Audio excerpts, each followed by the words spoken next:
আল্লাহর বান্দা এক পার্শ্বে স্ত্রী, মাঝখানে কন্যা সন্তান, হাতে হাত লাগাইয়া রাস্তার পার্শ্ব থেকে ও পার্শ্বে যাবে হাঁটিয়া, দাঁড়াইয়া হাতে হাত লাগাইয়া যখন কদম দিয়া রাস্তার মাঝে গেল, না পার হতে পারলো না ব্যাক করতে পারলো, টেরাকে চাপ দিল। চাপ দেওয়া মাত্র বাবাও মারা গেল, মাও মারা গেল, কন্যা সন্তান মারা গেল। আমার আল্লাহর কুদরত, ওই মহিলার গর্ভে একটা বাচ্চা, ট্রাকের চাপে বাচ্চাটা মায়ের গর্ভ থেকে বের হয়ে গেল।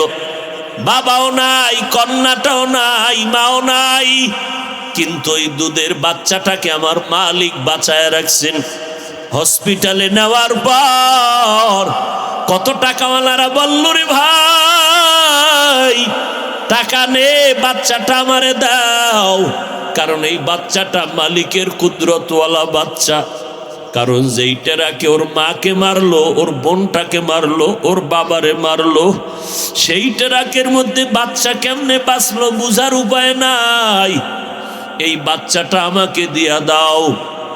হসপিটালে নেওয়া হলো, হালকা একটু হাতের মধ্যে ব্যথা পাইছে বাচ্চাটা।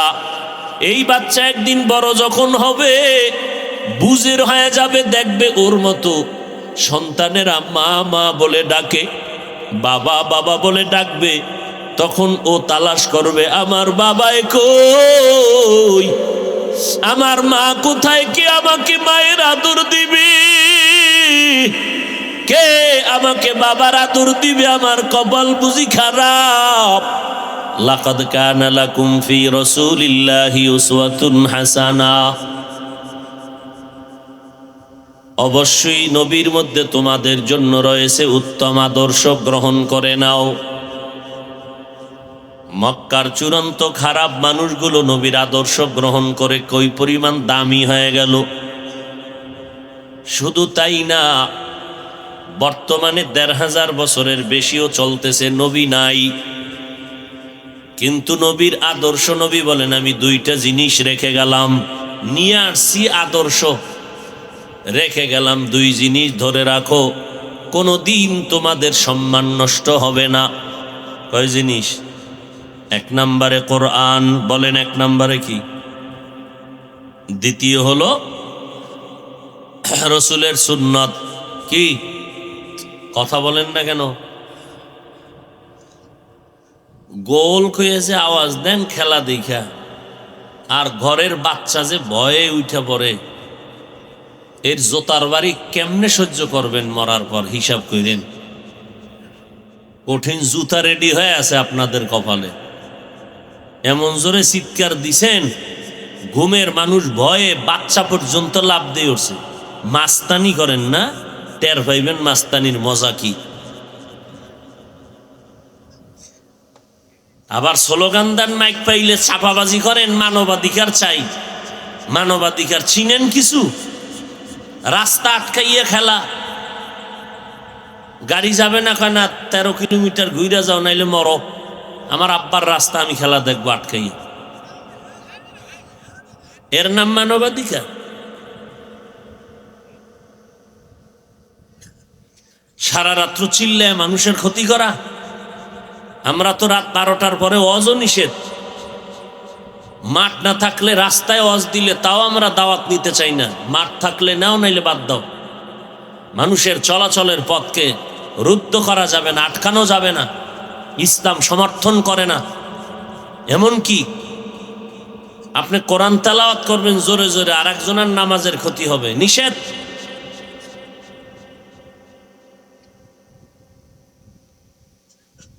জান্নাত পাওয়া এত সোজা মনে করছেন? বেঈমানেরা তো পাবেই না, জান্নাত পাবে শুধু মুমিন, তাও কঠিন হালাত। একদল পাবে, একদল, আর ৭২ দল মুসলমান জাহান্নামী। এবার বুঝেন যে মুমিন হইলেই জান্নাত পাবেন, এত সোজা না। জান্নাত পাওয়া এত সহজ হইলে আবু বকর সিদ্দিক জান্নাতের টিকিট পাইয়া সারা জীবন কাঁদছেন কেন? ওমরে ফারুক কাঁদছেন কেন? ওসমান কাঁদলেন কেন? হযরত আলী জীবন ভর কান্না করলেন কেন? এই তোমাদের চিল্লাইতে নিষেধ করছি না? যতক্ষণ বয়ান চলবে কোনো আওয়াজ নেই, ভদ্র বাবার ভদ্র সন্তানের মতো চুপ করে বয়ান শুনবা, মানে কিলাকিলি আছে নেই না? তোমার ঠিক বলার পরে হুজুরের কথা ঠিক হইব, নাইলে বাতিল। যেখানে লাগে না হ্যাঁ নসিল্লে।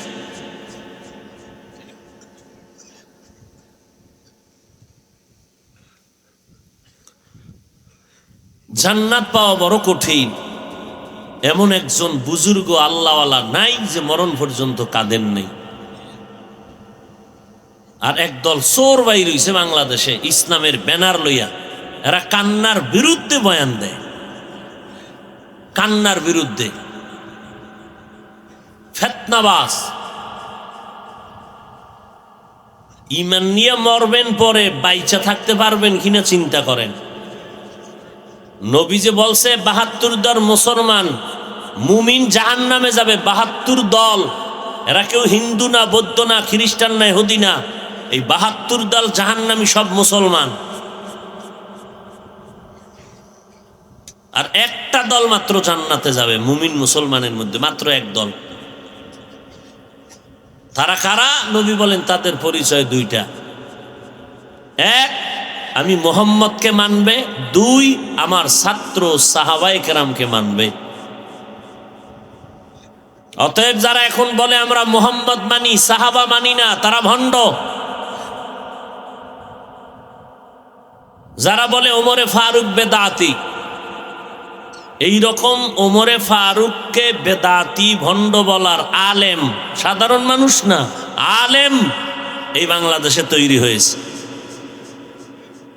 বক্তা বলে, বক্তা, কোরআন শরীফ জাল। নাউজুবিল্লাহ পরে বলো, তোমার হুজুরে যদি হয় তখন কি করবা? একটু ভাইবা চিন্তা বলো।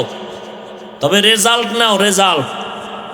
তোমার হুজুরে কোরআনে জাল আছে বলার কারণে যেমন বেঈমান, তুমি চুপ থাকিয়া প্রতিবাদ না করার কারণে তুমিও বেঈমান।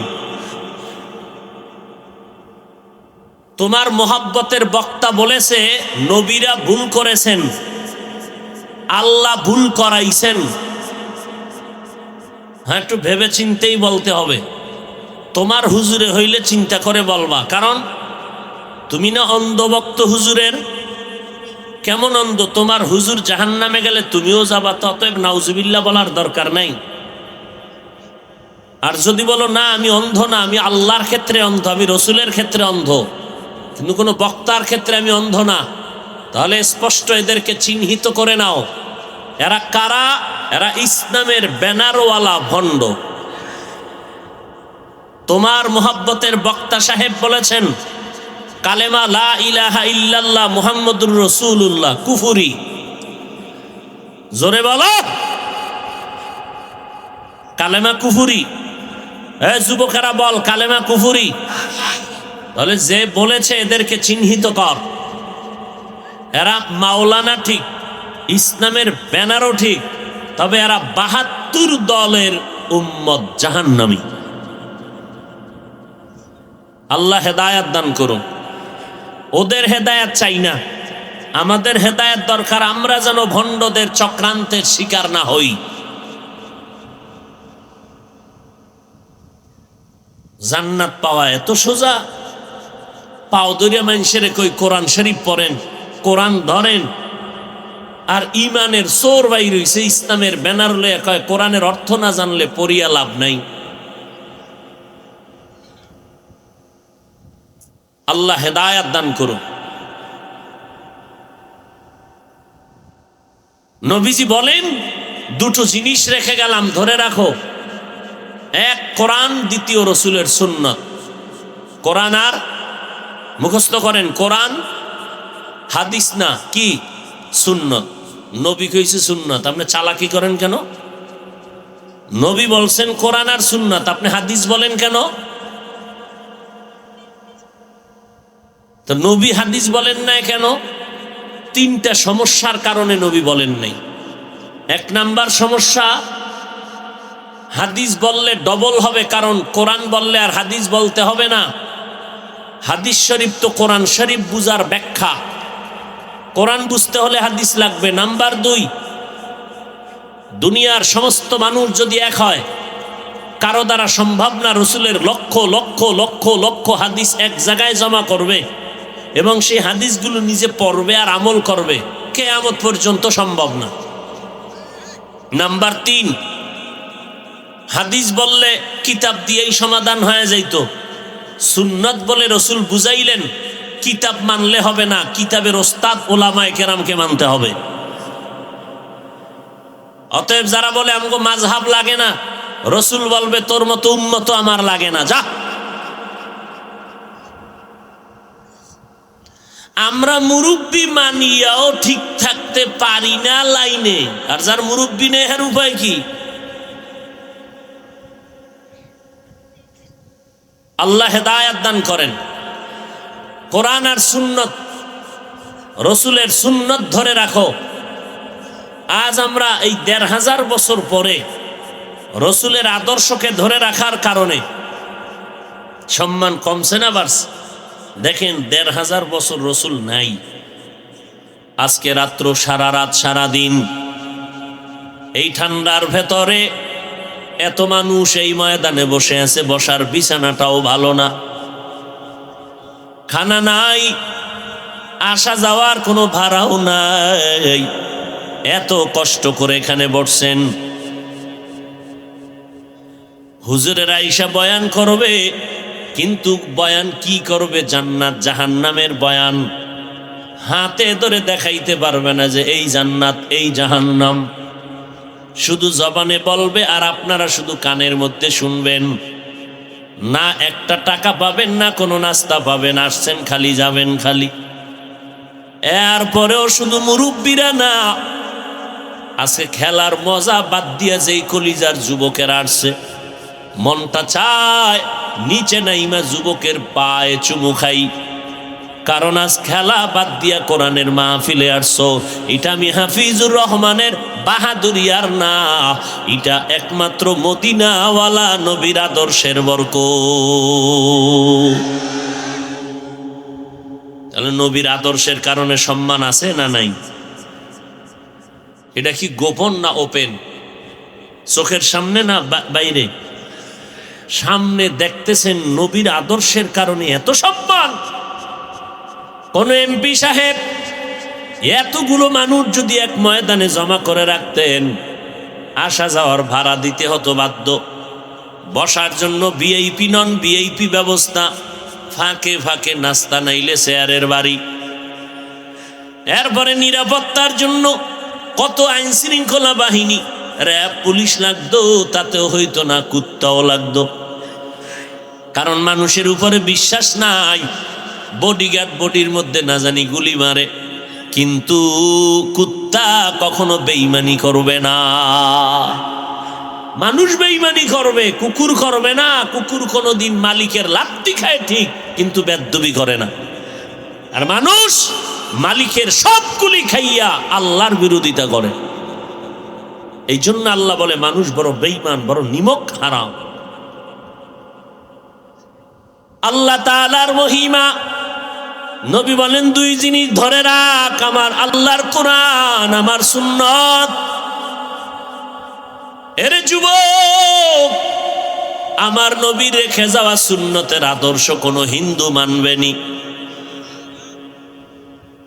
দরকারেও কথা কইব না। এমন মানুষ বোকা, যখন কিছু চুপ, দরকার এ সময় আর বলবেন। রাহমাতুল্লিল আলামিনের রেখে যাওয়া সুন্নতের আদর্শ দুনিয়ার কোন বৌদ্ধ ধর্মের লোকেরা মানবে না, খ্রিস্টানেরা মানবে না, ইহুদিরা মানবে না।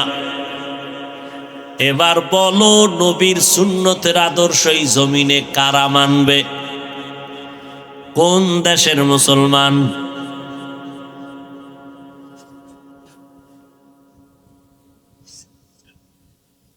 সারা দুনিয়ার মুসলমান, তবে কিশোরগঞ্জ করিমগঞ্জের মুসলমান বাদ।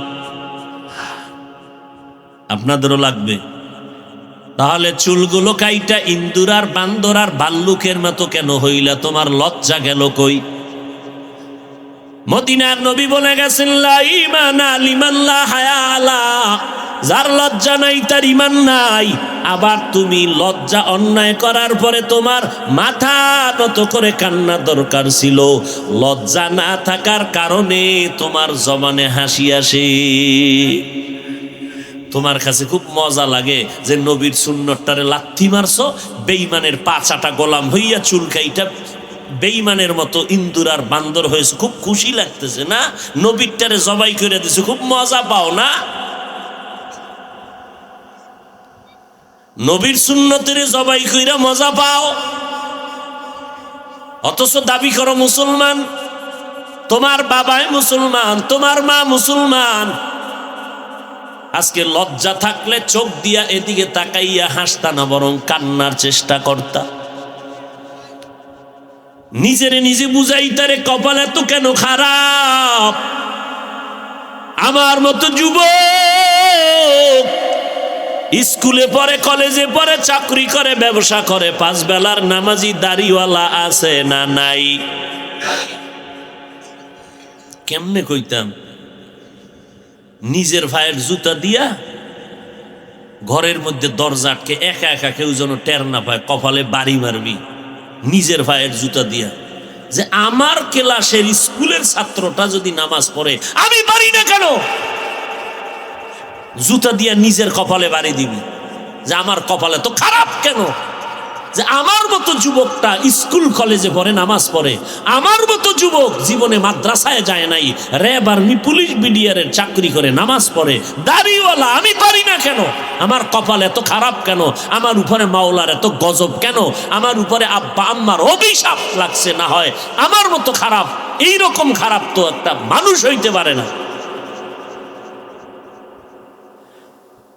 চূড়ান্ত নির্লজ্জ হয়ে গেছে। নিজেও নামাজ পড়ে না, অন্যে নামাজ পড়ে তাও পছন্দ করে না। নিজেও দাড়ি লম্বা করে না, অন্যে দাড়ি রাখবে তাও পছন্দ করে না। নিজেও হালাল খায় না, অন্যে হালাল খাবে তাও পছন্দ করে না। নিজেও চোখের পানি ফেলে মোনাজাত দেয় না, যারা মোনাজাতে কান্না করে তাদেরকেও পছন্দ করে না। নিজেও পাগড়ি পরে না, যারা পাগড়ি পরে তাদেরকেও পছন্দ করে না। নিজেও জিকির করে না, যারা আল্লাহর জিকির করে তাদেরকেও পছন্দ করে না। নিজেও হালাল খায় না, পর্দা করে না, যারা পর্দা করে তাদেরকেও পছন্দ করে না।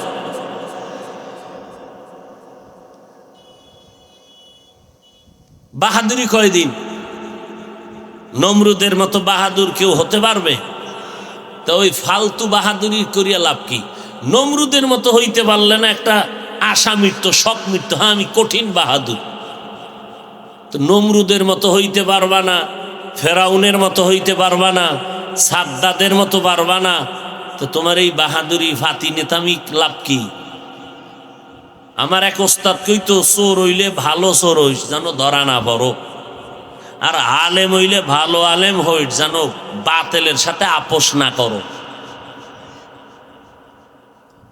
তো বাহাদুর হইলে ভালো মতো হ, দুনিয়া দুনিয়া করলে দুনিয়ার বড় কিছু হয়ে যাও।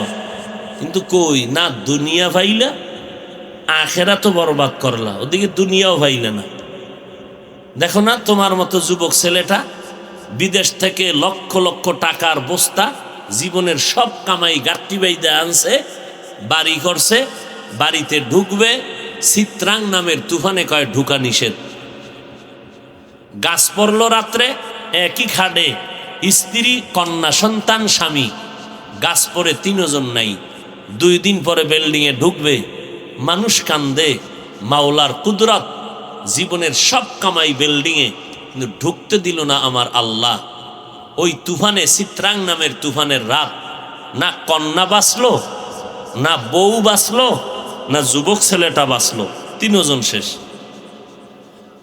তুমি আজকে এখানে বয়ান শুনতেছো, কালকে ঠিক এমন টাইমে হতে পারো তুমি হসপিটালের রোগী। কিসের বাহাদুরি করো? কিসের বাহাদুরি করো? এই বেটা, আনন্দ আনন্দ করতে করতে চিল্লাইয়া মরছে কয়টা টের পাও নাই? এই যে আনন্দ করছে খেলা খেলা কইরা, এমন খেলা আজরাইল এসে দিছে এক ধাক্কা, এক ধাক্কায় নাই। আনন্দ গেল কই? ওর মনে তো কত আশা ছিল, আরো 50 বছর বাঁচবে, ওর অনেক স্বপ্ন ছিল।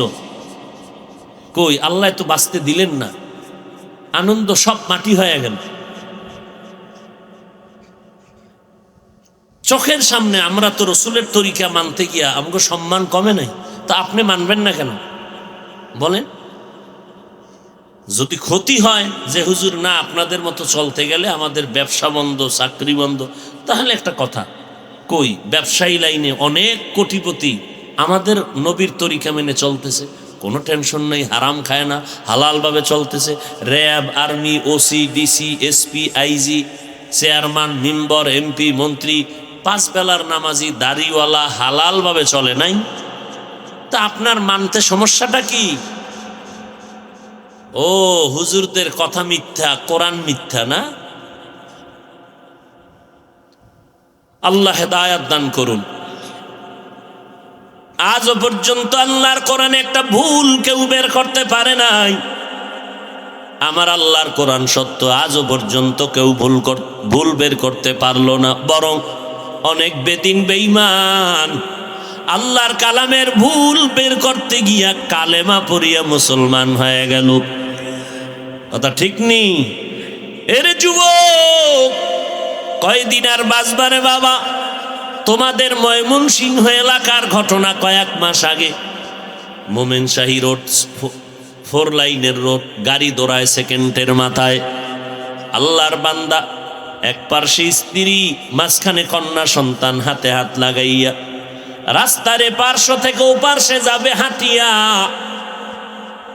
দাঁড়াইয়া হাতে হাত লাগাইয়া যখন কদম দিয়া রাস্তার মাঝে গেল, না পার হতে পারলো না ব্যাক করতে পারলো, টেরাকে চাপ দিল। চাপ দেওয়া মাত্র বাবাও মারা গেল, মাও মারা গেল, কন্যা সন্তান মারা গেল। আমার আল্লাহর কুদরত, ওই মহিলার গর্ভে একটা বাচ্চা, ট্রাকের চাপে বাচ্চাটা মায়ের গর্ভ থেকে বের হয়ে গেল।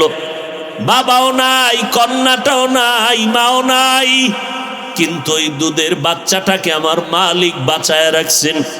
হসপিটালে নেওয়ার পর কত টাকাওয়ালারা বলল, রে ভাই টাকা নে, বাচ্চাটা আমারে দাও, কারণ এই বাচ্চাটা মালিকের কুদরতওয়ালা বাচ্চা।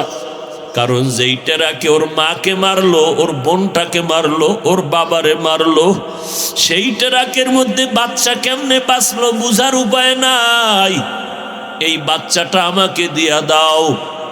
হসপিটালে নেওয়া হলো, হালকা একটু হাতের মধ্যে ব্যথা পাইছে বাচ্চাটা।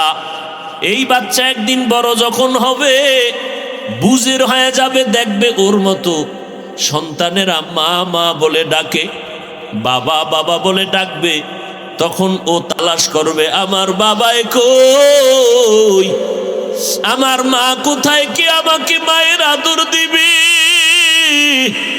কে আমাকে বাবার আদর দিবে, আমার কপাল বুঝি খারাপ। এরে যুবক, কিসের দুনিয়ার পাগলামিতে পড়েছো? ইসলাম তো বলে নাই তুমি ব্যবসা করতে পারবা না। আমরা হুজুরেরা তো বলি না সবাই স্কুল বাদ দিয়া মাদ্রাসায় যাও। আমরা তো বলি না চাকরি ছেড়ে দাও, ব্যবসা ছেড়ে দাও, স্কুল কলেজের পড়া বন্ধ করে দাও। না না, তুমি স্কুলে পড়ো, আমি কলম দিয়া দোয়া করি, অন্তর দিয়া দোয়া করি, স্কুলের পড়া বন্ধ করিও না। যারা কলেজে পড়ো, পড়ালেখা করো, ভালো ডাক্তার হও, ইঞ্জিনিয়ার হও, সাংবাদিক হও, ভালো একজন প্রফেসর হও, অন্তর দিয়া দোয়া করে গেলাম। চাকরিজীবী ভাইরা তোমরা চাকরি করো, বাধা নাই। যারা ব্যবসা করো করো, ওই লাইনটা ছাড়বা না। তবে দাবি শুধু এতটুকু, আমার নবীর সুন্নতের আদর্শের মালা গলায় লাগাও, 5 বেলার নামাজ পড়ো, মা বাবার খেদমত করে দোয়া নাও। একদিন খেদমতের জন্য দিল কাঁদবে, কিন্তু মায়ের আর খুঁজে পাবা না। অনেক বাচ্চারা, অনেক সন্তানেরা কান্না করে। অনেক সময় আব্বা আম্মা চাইছিলেন একটা ইলিশ মাছ কিনিয়া ভাত খাবেন, কিন্তু কপাল খারাপ, গরিব মানুষ, ইলিশ মাছ কেনার টাকা নাই। মায়ের মনে চাইছিল বেদানা খাবে, আঙ্গুর খাবে, নাশপাতি খাবে, টাকা নাই, কিনতে পারে নাই। এরে সন্তান, আজকে তোর ফ্রিজে বোঝাই মাছ, তোর ঘরে ফলের অভাব নাই, কিন্তু যেই মা বাবা আফসোস করেছিলেন কিন্তু টাকা ছিল না খাওয়ার মতো। আজকে তোমার ফ্রিজে মাছ আছে, খাওয়ার মা নাই।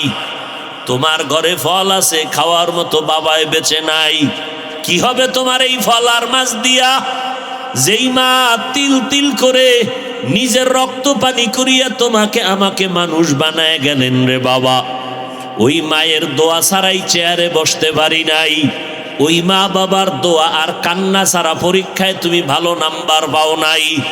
ওই মা বাবার চোখের পানি আর দোয়ার কারণে তুমি আজকে টাকার মালিক, বাড়ি গাড়ির মালিক।